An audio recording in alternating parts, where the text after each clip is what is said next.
Hello, everyone. Today we'll be once again working and discussing the elements of shading. The geometric shape that we'll be working on today is the cone.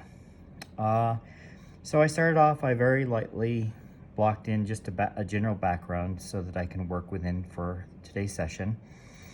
And I very quickly just very simply blocked in the shape of, I started off with a triangular shape and then used an elliptical shape to finish out the bottom portion here to make the cone. It's important to remember that we start off with the elements of drawing, and then from the elements of drawing, we want to jump into the elements of shading, which will be the topic today. But just a quick reminder on just with a little bit of an overview of what the elements of drawing are. So we always begin drawing with the point of our pencil. That is the start of all drawing. Once we remove the pencil, what we're left with is either a mark or a dot. And that basically is, by definition, is the simplest element of visual design. So that is the start of everything, is having a point. The next step would be when I came down this way, then I am using line. And line is basically, it's a continuous mark made on a surface by a moving point. So when I start here and I go here, I'm moving along, and then what's left behind is, the line is then left behind, and that basically it's a mark that spans a distance between 2 points. So we go here, my drawing utensil is moving, then I stop. Now I have defined a distance between 2 points. As I went down here, then moved around and closed here, once I enclosed this entire area, I have now created shape. And that's where we get, so we begin with a point, we make a mark, we start moving, we create line, and then once we define an area, so this area is clearly defined. Had I kept going on and off into other areas, I would not have defined an area, therefore it would not be a shape. In this particular case, it is a geometric shape as opposed to an organic shape. So it's a clearly defined area. You can make this three-dimensional using line only, but the topic today is shading.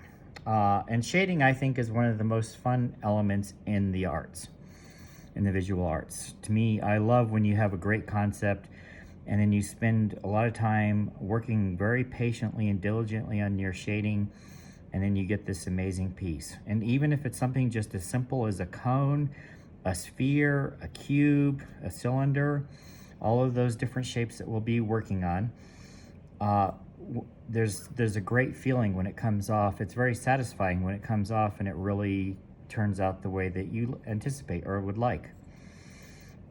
So the elements of shading. The elements of shading consist of a highlight, light, halftone, reflected light, and ultimately a cast shadow. I've listened to other artists, seen lots of other instructional videos and so forth of how you should go about shading. And I've heard people say that every drawing takes up to 100 different variations or values. And ultimately, for me, there are 5 elements in shading. The rest is just a case of subtlety. But so when I look at art and I look to see how well something is shaded, I look for those 5 elements. I always look to see if there's a highlight in an area of light, that as it blends into the core shadow, I want to see a halftone. And ultimately, the difference for me between the great masters of drawing and the minor masters in drawing is reflected light and the understanding of reflected light. Artists that have a tremendous understanding of reflected light, really, it shows through in the end. And then obviously the cast shadow, is it a really sharp, hard cast shadow, or is it soft and subtle, and leading to definition of the form? The great masters never had hard cutting shadows. They always had cast shadow, but it would blend into the form. So it would blend from one thing into another. So we'll talk a little bit more about that element of the cast shadow and having it dissipate into the background in this drawing. But that will come at the end.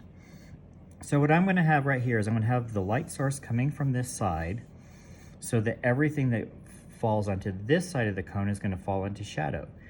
Light will run through this area, and you want to avoid rim lighting. Rim lighting is very dangerous. It destroys form. So you don't ever want to put light on the edges. So I'm going to have a soft tone here on the edge. I will have my light running into this area. I'll have halftone, then core shadow, and then ultimately reflected light. Then I will add the cast shadow, and then we will work and spend some time on the background as well. Drawing still life throughout the spring, a huge portion of this class will be learning and understanding how to add backgrounds so that you end up with a complete picture. So very quickly to start, I'm going to try to, as best I can, to shade with the form. So all of this here is going to fall into shadow. I want this to kind of wrap around the form. And I like to start off light and then gradually have my drawings get darker, so that I always keep things open for change. If I want to make corrections, I want to make changes.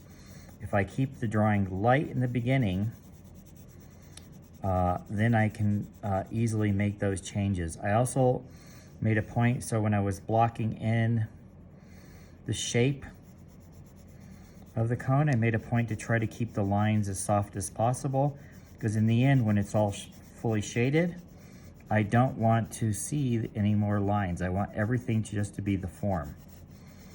I would prefer all lines to disappear. So now we're getting to a point where I've got a half tone over all of this. And again, I've seen many times in books or other artist demonstrations where this is how they would shade the cone. For me, this is a good start, but it's not the end goal. Some of the elements are missing. It's true that we now have light on this side. We now have this side falling into a sense of shadow. However, if you run your hand across this, all of this still just forms a shape, and it's completely flat. It's a flat plane, and it just has a tone on it. It is not sculptural. If I put my hand to this side, this is now just another area. It's just a flat plane. It's a flat shape without any value on it. So your goal is to make it as round as possible. So what I want to do here now is very quickly come in here and put a little bit of a tone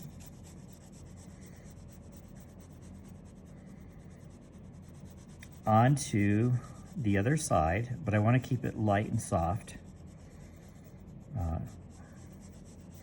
because I want to make sure that I keep the light. And I'm going to put a little tiny tone here, very soft, near the base.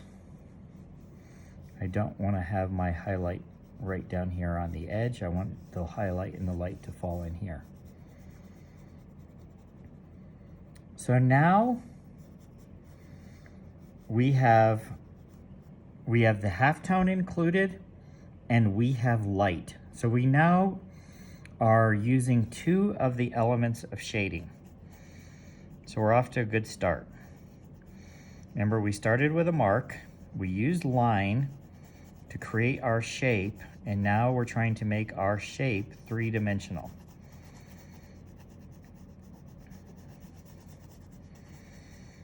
So I'm just trying to get this a little neater for you guys. So the next step here would be to add the core shadow. So if the light's coming from here, we have a halftone. The darkest dark is going to probably fall somewhere in here. So right through here, I'm going to have the core shadow, and I'm going to have it a little bit darker near the base. And as I move up, it'll gradually get a little softer up to the top. And then I want to make this a little bit wider to show the width of the cone.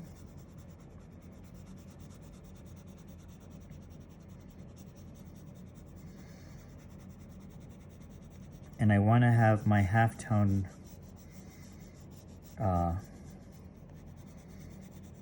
blending very carefully from the core shadow toward the light. So now we've added another element in shading.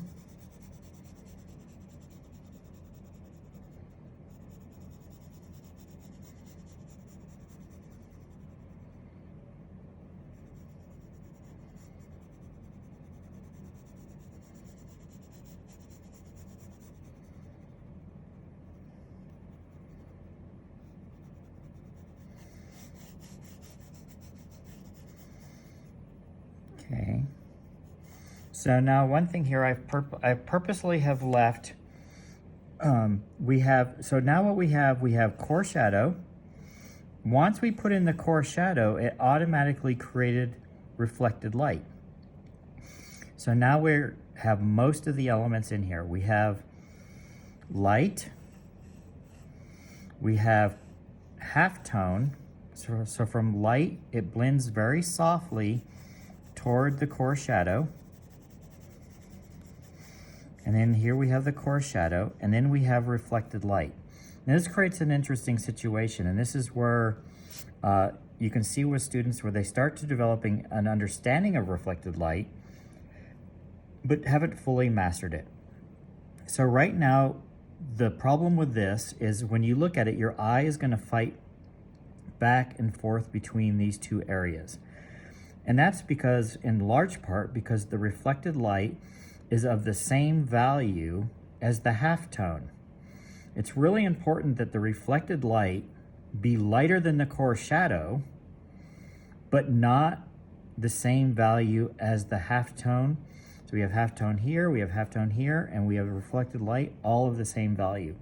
So what we need to do is come in here and have the core shadow blend into the reflected light a little bit more subtle, so that it goes around, but that our eye is not drawn to that area, and it just instinctively, as we look at it, it'll push around, it'll make it a little bit more three-dimensional, and it'll draw our attention toward the area of light, which is what we want.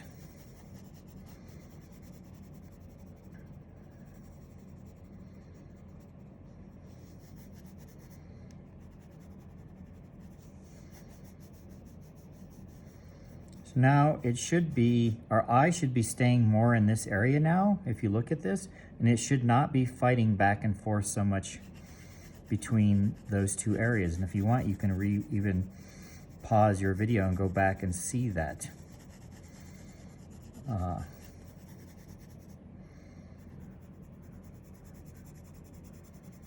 So here we go, core shadow. Now I'm going to start making this just gradually a little bit darker,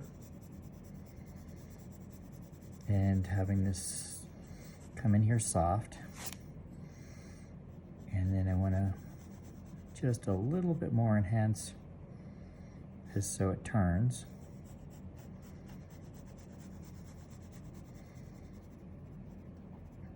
Okay. Now I'm going to add the cast shadow, and then we'll start working on the background. So if the light's coming from here and hits this area with a core shadow reflected light, cast shadow is going to carry off this way. So the darkest dark is going to be right here near the base of the cone. That's going to be our darkest area. And we want this, let me clean this line just a little bit here. So now I'm going to use the point of my pencil. In case you hadn't noticed, I was using the side of my pencil for most of this early part of the shading because it allows me to draw, shade much quicker. I can cover bigger territory and shade much faster. So once you get the hang of it, you can actually, and you start really understanding the principles of shading, the elements of shading, you can get to where you're pretty fast at it by just like this, using the side of the pencil. It covers a broad area and you get more done. So here, and I want it to be subtle, not just a sharp edge. I want it to be soft.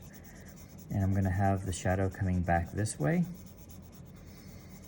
And my ultimate goal here in the end is gonna be to have the shadow come through and blend off into the background. But I want it to be sitting on a tabletop and moving away from the cone. And have all of this even here, have a slight tone so that you can tell that you need to make sure it's sitting on a surface. When we did the floating sphere, we wanted it to be floating in space. In this particular case, I want it to set on the surface. So I've got this pretty dark in here. It's really important that the core shadow and the cast shadow are the same value. So I need to darken this core shadow in here a little more so that it's the same value as that. Before I had it too light. It always looks funny if the cast shadow is too light in comparison to the core shadow, or if the core shadow is too dark. If this is too light, it's going to look funny. If this is too dark and this is not dark enough, it's going to not work. So remember, this and this, the darkest points of both should be the same. And I just want to put a little bit more tone here on this reflected light. Blend this a little bit more carefully here around the base of the cone.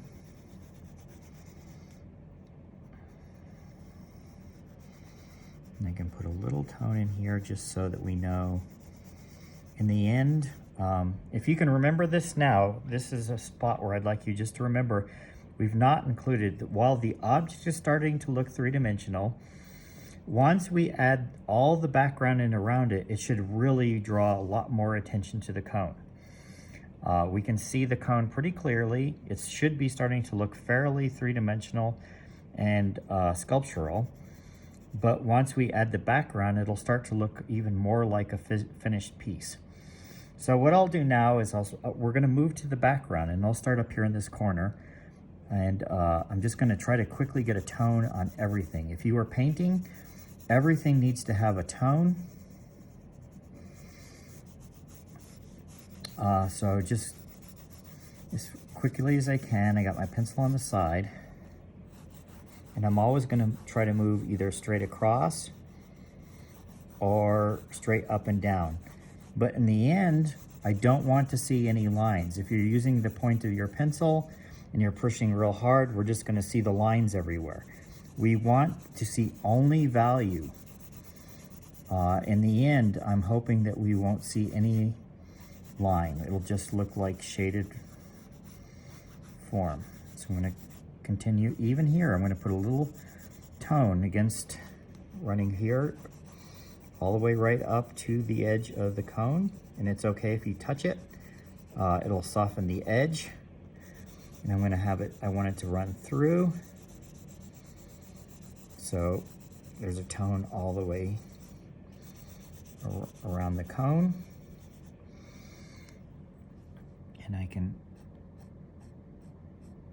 make this just a tiny bit darker in here, because I want the background to stay behind this, so I want the cone to come in front.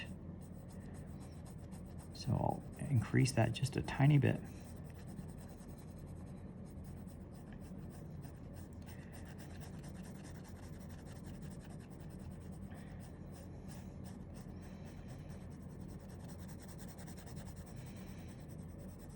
keep working to blend it. I'll come back and clean that section up in a little bit. And just so you can see, I keep a whole bunch of pencils handy, all sharpened. So as I'm working in this process, it's convenient to not have to keep stopping and sharpening your pencil every couple of minutes. This allows me to keep drying and work much quicker. So now continuing with that process of getting everything covered in, and then we'll work on the values and the adjustment and a few key things to help draw more attention into the area that we want.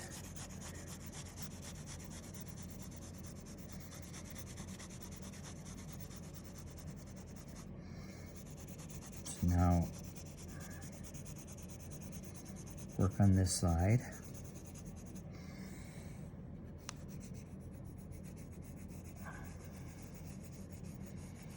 And ultimately, we're going to have this shadow run and disappear into the background.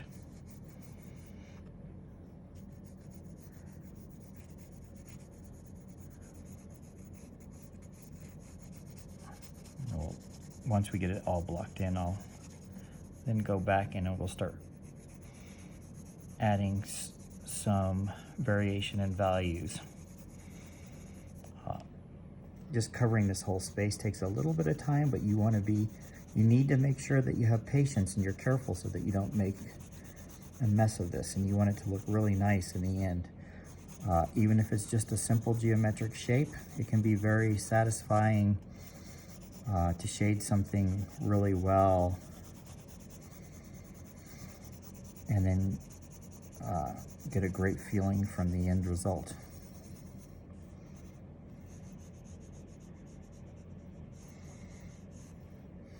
And now I'm going to move down here to the foreground, and I want to have a light tone in the foreground because we want to draw all of our attention into the piece. We want to keep people connected and hold the viewer's eye and attention into the focal point, and the focal point will be the cone, and ultimately in the end it will be in the highlight on the cone. So, and in case you're wondering, the one element of shading that we have not added has been the highlight. That's the last thing I always will add, is the highlight. So now even here I'm going to have a slight tone. I'm not going to keep this just the tone of the paper. I want to have a little bit of a tone in here, but it's very soft and very subtle. As I move to these corners, I'm going to just darken the value a little bit so that your eye comes in behind the outer portion of the picture. We want to lead the viewer's eye directly into this area. So if I keep it too light in this corner, your eye will be looking over here and not necessarily in here. Same here. I'm going to all the way across here. I'm going to put a light tone, but not as light as the area near the base of the cone. And I haven't gotten to this yet, so let's put a little bit of a tone here.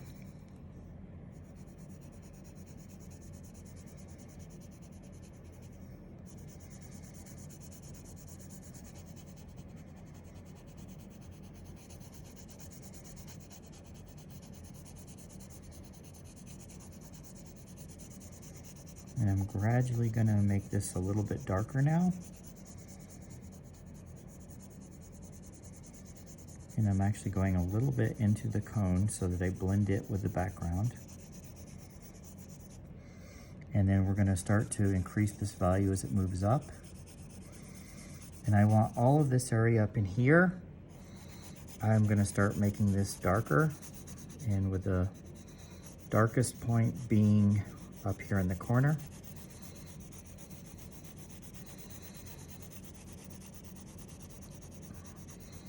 And when we start adding these values into the background, you want them to blend toward the object and not just look like you've made dark lines right next to the edge of your page. It's a very subtle process, as you can see.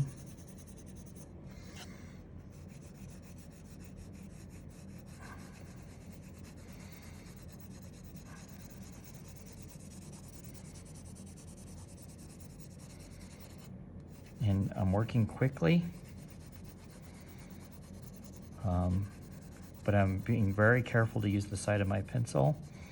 And you can tell when if the wood portion of your pencil starts to scratch into the background, that's a good time then to maybe switch to a new pencil until you have time to sharpen it later on. So I'm gonna continue with that. And again, I want all of this darker up here. My ultimate goal is to have kind of this core shadow have that same value up in here, and then slowly blending down into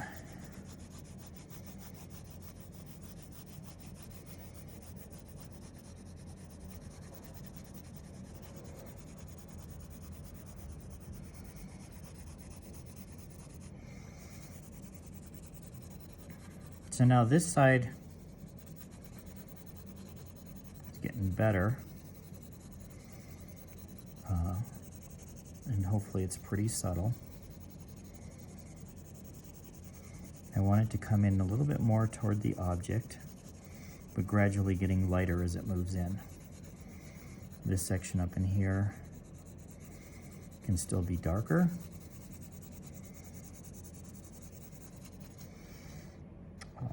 I'd like to darken this corner a little bit more so that it's moving in toward the object.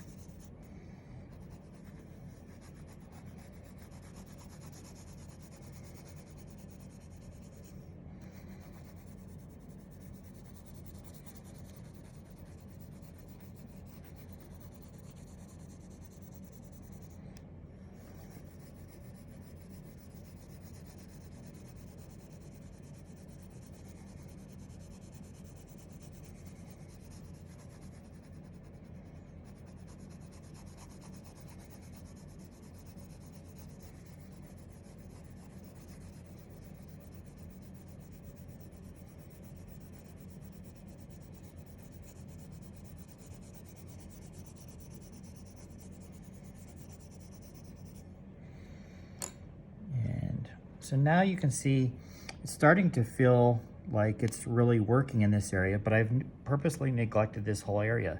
So now again, like when we had the light and the darks in the cone and you were fighting back and forth between the light and the reflected light, we still have the same thing here. Now we're kind of like looking at the cone, but we're also, our eye is kind of drawn here. It's not really focused just in there. So now we need to work on this area. And if we can kind of increase the value here, get it darker, because we want to try to draw the eye even more so toward the cone. So we're trying to kind of create some atmosphere in here to keep the viewer's eye locked just on the cone.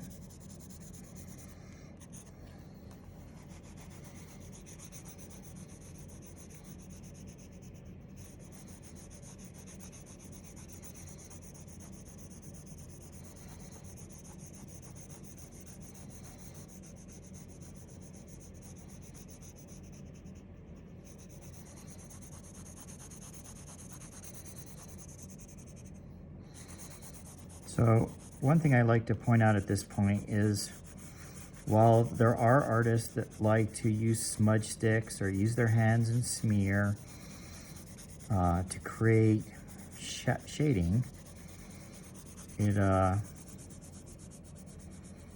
always looks much cleaner when you just shade with the pencil and you're very careful and you don't do that. You get it has so much more richness to it without the smearing or smudging process.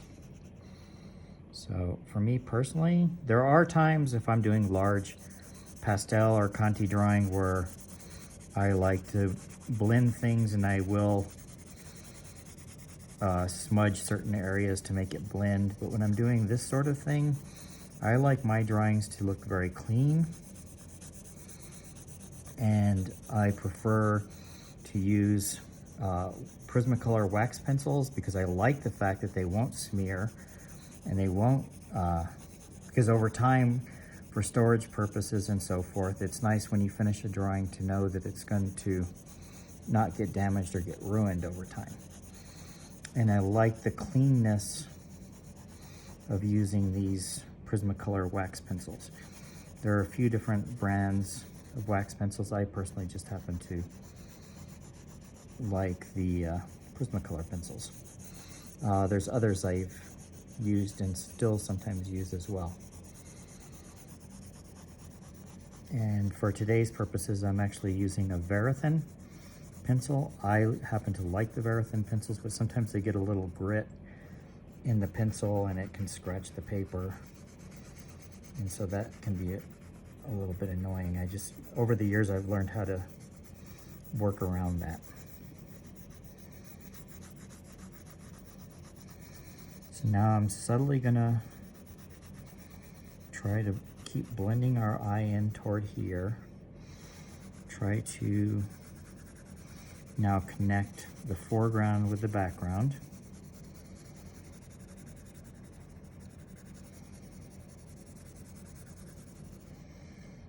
And hopefully now we're starting to see where the attention is being placed more so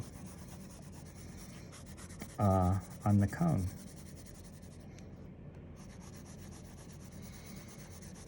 And on one of the other shapes, we'll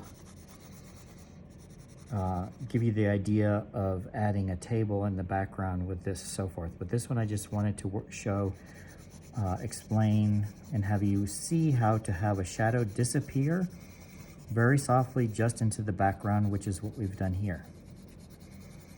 So it's not, you don't see it sitting on, for example, a table-like surface. It's just on a flat surface, and everything blends into the background very softly.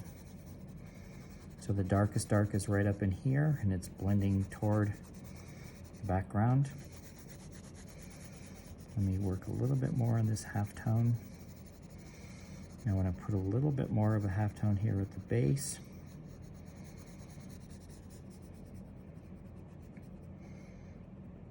Kind of soften that point. And now gradually I'm going to try to make this a little bit darker up here in this corner.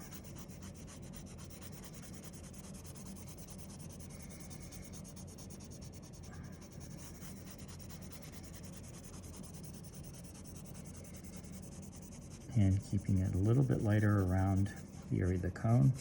Now I want to darken this corner a little more.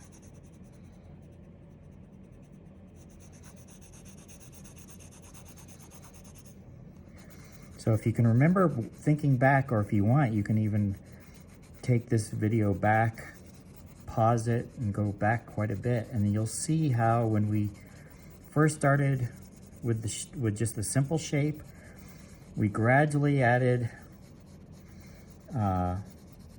started adding the shading principles. We added the halftone so that we had halftone on one side, we had light on the other. We then added the core shadow.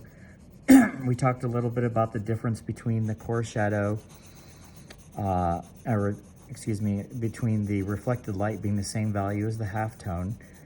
And then once we kind of got most of the cone shaded, we started adding this portion of the background. And as we recall, the eye was fighting between this and that light area. Now that this is all getting darker, it should be sort of creating this Fibonacci spiral kind of thing. kind of shape in terms of the way it's shaded to draw and hold the viewer's eye with inside the picture plane. So if you can see, this is creating this shape that's leading you, your eye is being led in, wrapped around, and held right here. And then so this becomes the focal point. You don't want something where your eye is constantly being pulled out of the picture plane. You always want to have your eye drawn in toward the subject matter. And then I want this here kind of subtle. Remember, we don't want to just have a dark edge near the outside. We want to have it blend in toward our focal point.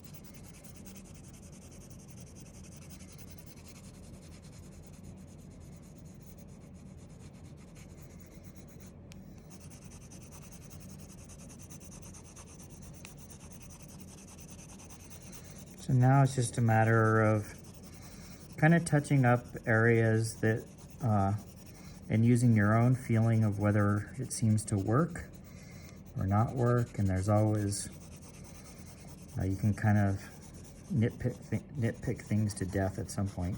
So there comes a time when you just need to stop. And then maybe look at it for a little while. And if there's something that bugs you, sometimes it's a good time it's good to separate yourself a little bit from the work and then go back to it later with a fresh perspective. So I'm kind of getting to that point now where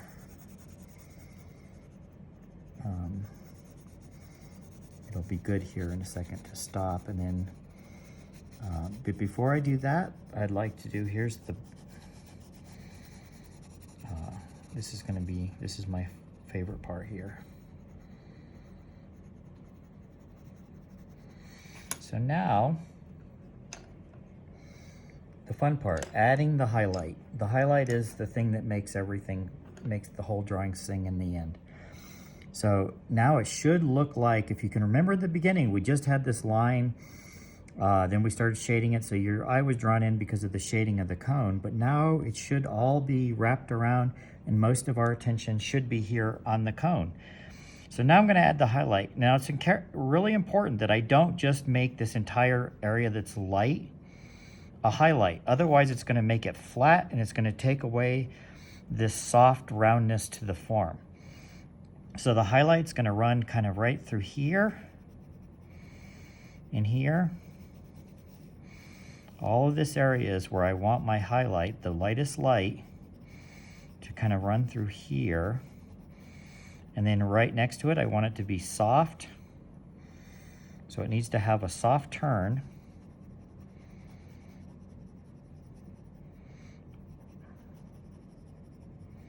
We want this whole section to have a little bit of this highlight.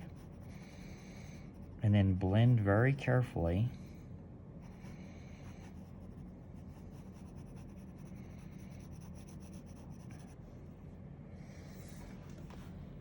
And it should now begin to feel like it has a sense of light. Let me go up just a little higher. If we want, we can lighten this top portion now. It's a little too dark from where I blocked it in.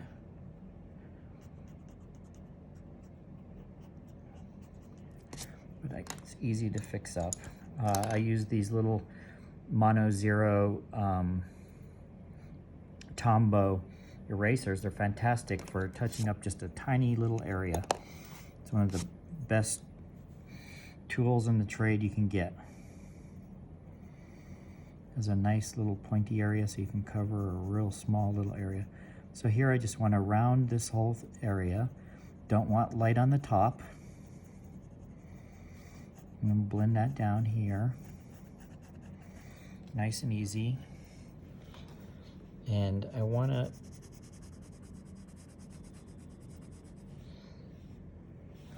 increase that core shadow just a little bit more at the top. I kind of left that for last. And in here, I'm going to blend this just a little more.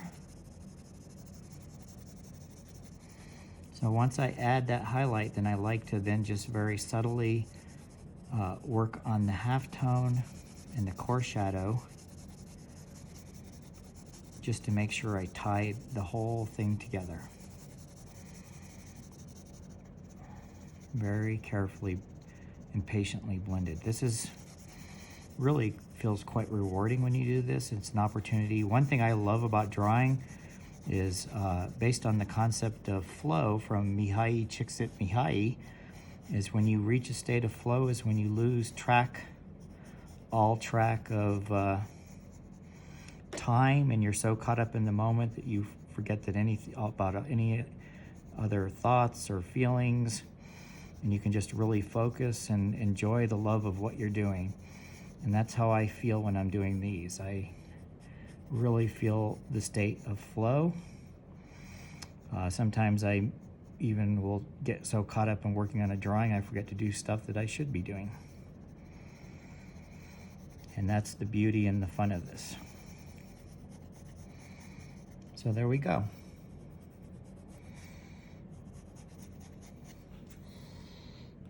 That is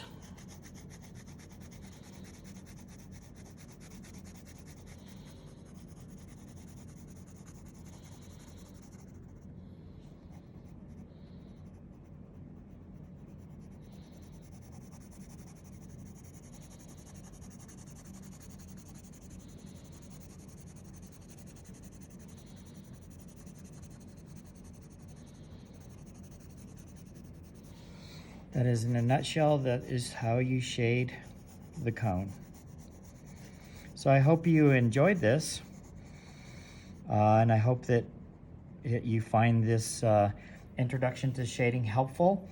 You can spend your whole life working on shading and you'll only get better at it, and it's incredibly fun. You can, even when you're in other classes doodling on the side of the page, you can draw and shade geometric shapes. You can start combining geometric shapes and make little compositions. You can even create animals out of geometric shapes. There's all sorts of fun little things that you can do. Kind of like when you take balloons and twist them and create different shapes, you can do that with just shading geometric shapes. Put them in different shapes and create a portrait, create an animal, all sorts of little things. So I just want to touch up a couple little areas here to soften it so it blends just a little bit more carefully.